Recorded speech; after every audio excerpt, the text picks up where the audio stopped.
what kept you still involved after your coaching days were over with HBCUs and then, of course, back at Virginia Union? That's a good question because I really have retired. I was the late Bobby Bowden, and I was out, playing golf a couple of days a week. But I read somewhere that most talent that you can find is in a graveyard. So many people have talent, but they don't share it and they end up taking it with them. Uh, in my situation, I guess you would say I'm going to die empty. I'm not going to take anything with me. I'm going to give it all I got. I know it's the good Lord's work. It's Him that's guiding me because I'm up every morning at 4:30 and I don't have no alarm clock. Join me, Jeremy Swick, on Into the Unknown, a podcast that delves into the personal journeys, stories, and experiences of individuals across diverse professions. As a historian by trade, I firmly believe that our personal histories shape our present and offer valuable insights into our paths ahead. With that being said, let's get into it. My first question is, how did you first get introduced, or what brought you to start coaching at HBCU? Well, I really think it derived, or I was driven by. I started off at the PWI, and there were some practices where I had recruited about 15 African American student athletes, and we went out to Eastern Illinois. And that very first year, we won a national championship. Well, of course, the staff was Mike Shanahan, John Tierlink, Darryl Mutra was the head coach. And there were practices where young men would go out and do a great job, uh, and maybe the next day they came back, it wasn't as good, and it was amazing how their value just kind of dropped from one day to the other. And in my mind, I wanted to know why. All right, because I always looked at coaching as more than X's and O's, but really a ministry. It's a vehicle to create a path that would take young men from whatever situation they're in to success.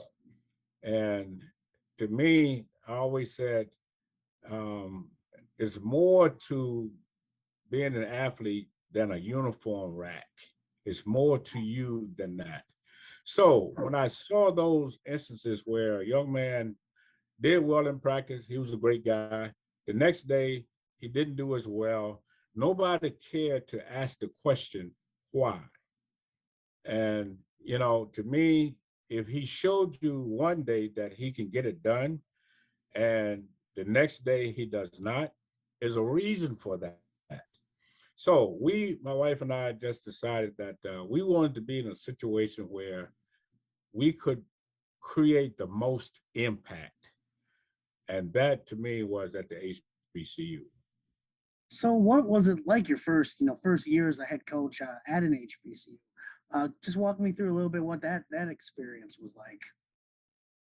Well, you kind of get trained for it all because you probably the equipment manager, you are the SID, you are the marketing person. You're actually going to go and buy the lime, and you're going to line the football field. You're going to probably cut the foot.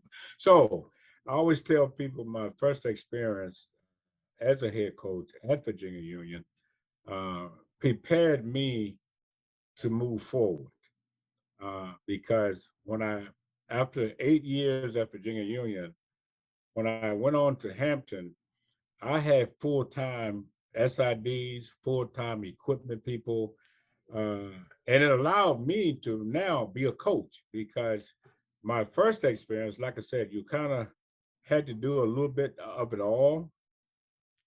So maybe you didn't watch as much film. And even though we were successful my first 8 years, I was here from 83 to 91. And January of 1992, that's when I went down to Hampton. But that experience here of actually having to do it all really prepared me for, and I guess that's why when we got to Hampton, we were there for 16 years and we won 13 championships. Well, I was the coach and I didn't have to do all those other things. So it really prepared me to, move forward and have the kind of success that we did.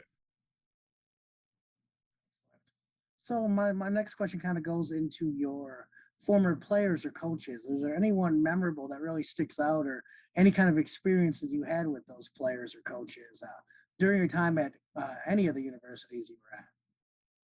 Well, there's a young man now, he's a defensive line coach with the LA Rams, Marcus Dixon.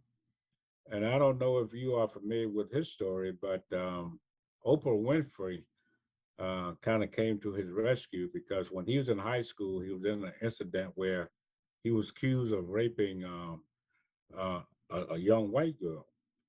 And it's obvious that it was consensual, but they got caught by the dad. So she hollered rape. And he was actually in jail, but Oprah came to his rescue and kind of got the case open. And it was revealed that, it wasn't what it was said to be. And when he was released, because he had a 4.0 GPA coming out of high school, and he was on his way to Vanderbilt. Well, some clergy got together because it was understood that my programs had a lot of discipline. I don't care what profession you want to go into. If you want to be successful, it starts with discipline. Well, anyway, I got a call from some clergy asking if I would take a chance on Marcus. And of course, I went to my president, Dr. William Harvey, and explained the whole case to him. And he said, well, I don't know the young man, but I trust you. And if you okay with it, I'm okay with it. Well, long story short, Marcus came to Hampton and a little reserved. He had maybe a trust issue based on what his experience had been. But he came, and again, to make a long story short, this young man ended up starting for us as a student athlete, was on the honor roll the whole 4 years. We won in fact, I think we won 4 championships the whole time he was there. He ended up becoming the president of the Fellowship of Christian Athletes that we had. Went after graduation, he went to the Dallas Cowboys. And from that point, of course, he coached here, not here, but at a high school. He coached at Hampton. And now he is the defensive line coach, and they're on their way to the conference championship with the LA Rams. So that's just one, but there's so many of them. I wrote a book called The Making of a Champion: Success is an Inconvenience.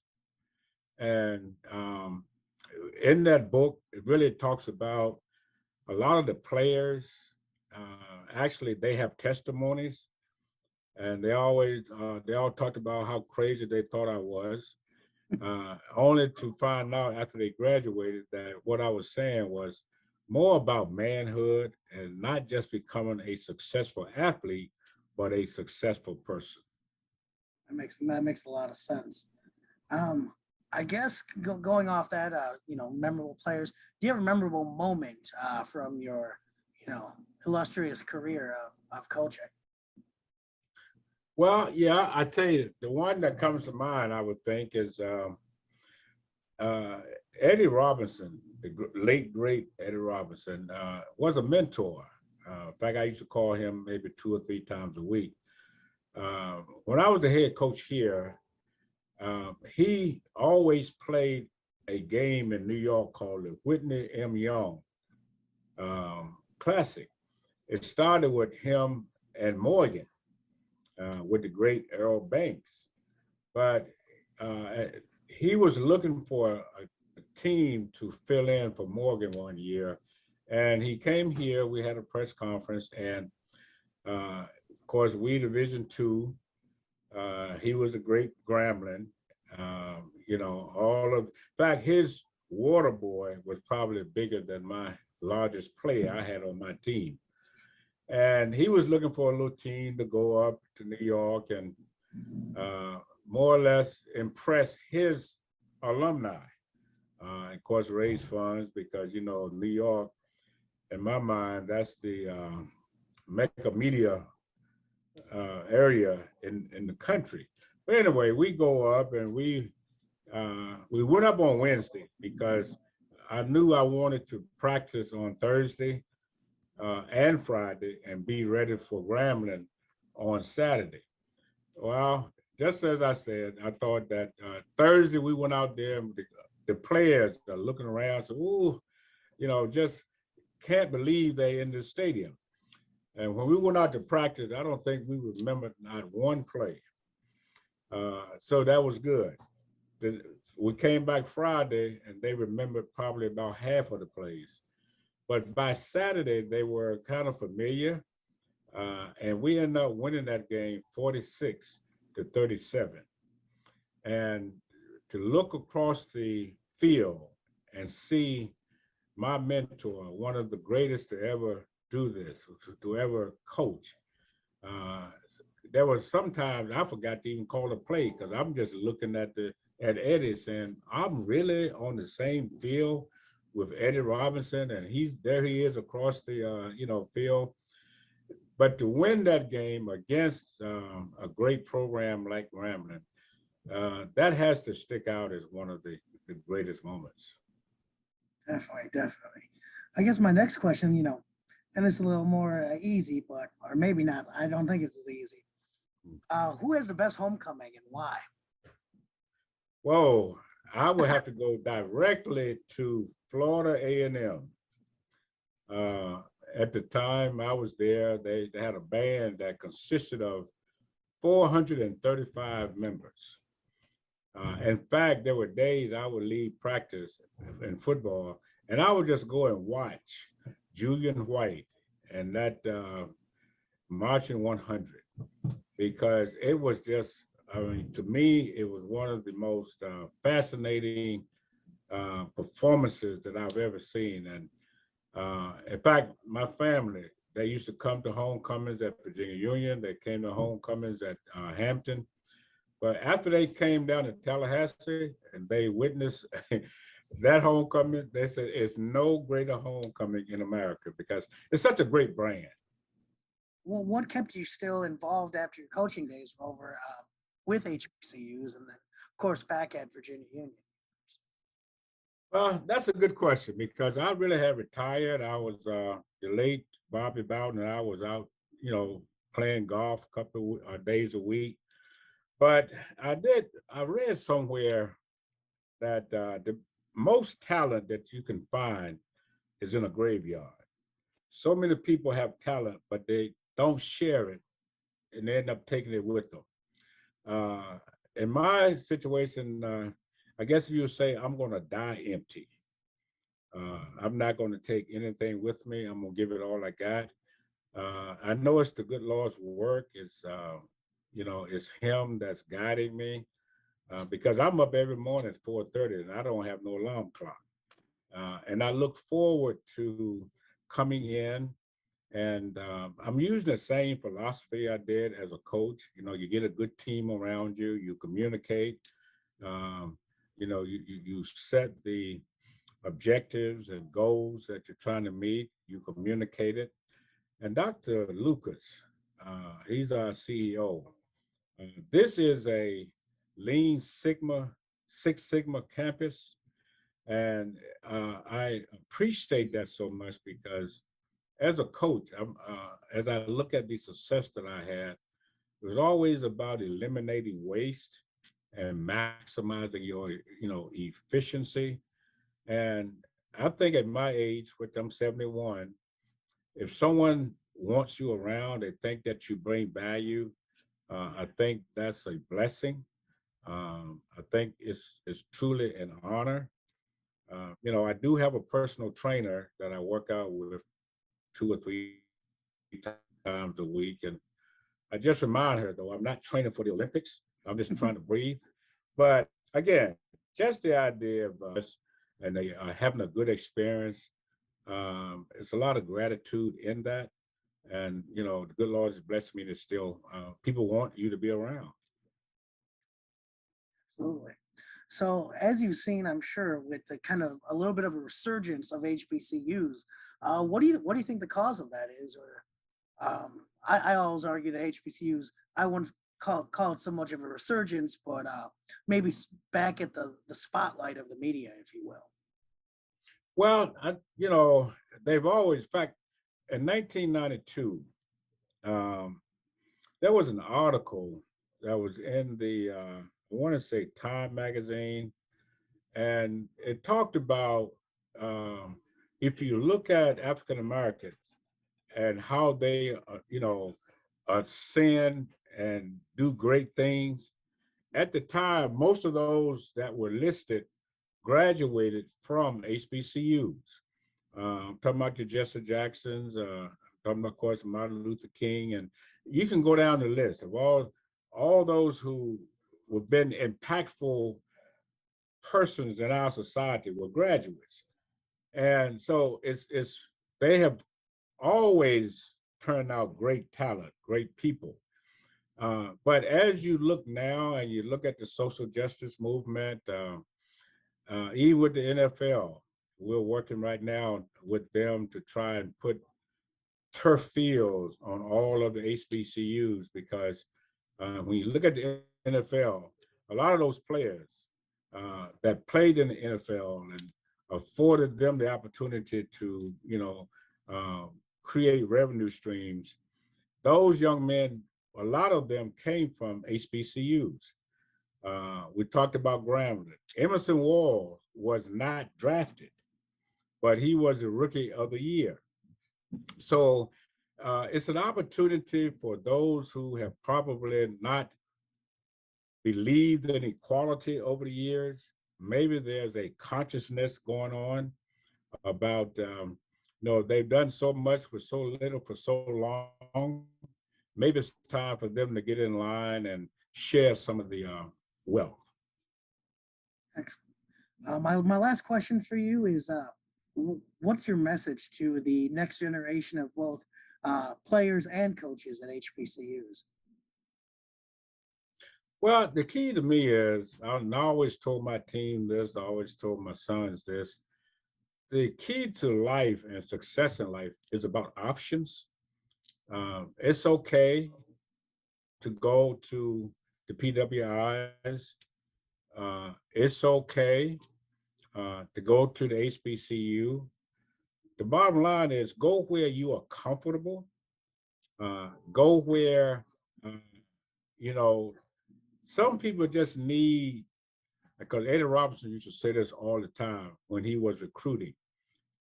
There's enough talent out there. Sometimes you might have to go a little bit further back off the road, but there's talent everywhere. So just don't ever get upset about where everybody else is going, because you need to go where it makes you comfortable. Some might, because that article that I read, and I probably didn't finish it though, but it was saying that the reason so many African Americans do well coming out of HBCUs is because for 4 or 5 years, somebody's always telling you what you can do. Uh, they are motivating you to do the best you can versus being in a situation where no matter how well you perform or how much value you bring, you're still going to be given the grade of a C just because of the color of your skin. So some need to go where they need to be reminded that you are somebody, that you are not a mistake, that you are valuable.